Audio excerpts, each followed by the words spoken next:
Hey, it's Josh Scobee here, and you're at my house, and we're doing Fireside Chats presented by Tico Peoples Gas. And I'm here with Don Davey, former Jaguar legend. Don, welcome to my house, and welcome to my beautiful fire that Thanks, Josh. I've made what a for great everyone. setup. This is a great setup, well, man. thank you. Thanks for having me.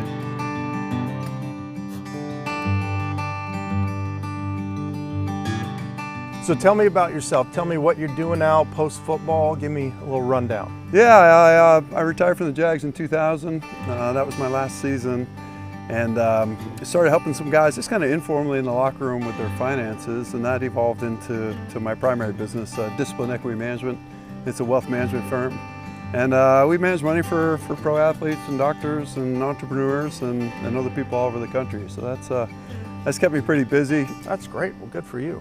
So you played in the Coughlin era back in late 90s and into 2000. Do you have any good Coughlin stories? Because he just got inducted into the Pride of the Jaguars. So we need some good Coughlin stories. I guess my biggest memory is, I played at Green Bay for 5 years before here.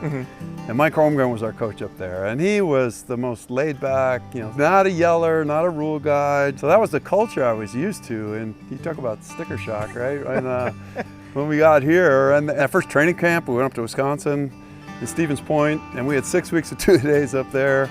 And we thought by the end of that, at least we survived, we'd get back, we'd be done. Well, he did put us through another 2 weeks of 2 days here heading into that first season. But in hindsight, it was all intentional, right? I mean, he wanted to set the tone, he wanted to establish the culture, and he's a hard-nosed guy, and he wanted to build this team with guys that bought into that philosophy. And I'm assuming you've gotten many of the Coughlin handshakes over the years where it feels like your hand's gonna fall off as soon as he lets go. Well, not just that. I mean, you felt like you're at the combine every time he shook your hand and going through the hallway, and it's like, hey, Donnie, how you doing? And he'd be like, making sure that you were doing your weights or that you were hitting your weight on target. Checking your body fat. Exactly. It's like, Tom, it's like, listen, I'm good, don't worry.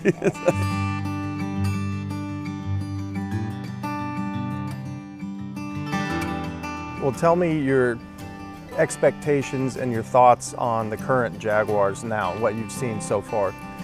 Well, it's so much fun to have so much excitement around the team again. The end of last season, getting on that run and having success and getting in the playoffs, and now that carrying over into this season. And it's a culture and an attitude that Doug Pederson can. He's been there, done that, and he's won on the biggest stage, and he's won a Super Bowl. He knows what it takes to be a world champion. And bringing that attitude and that cockiness maybe to the team, it's infectious. And he's just a wonderful guy too. He is. It couldn't be happier for him having so much success as our head coach. So it's fun times here again. Well, Don, thanks for coming, man. It was a lot of fun chatting with you and hearing some stories of someone I didn't get to play football with, but appreciate it. Thanks so much for having me. It's a great setup and been a lot of fun reminiscing with you. Thanks. Thank you.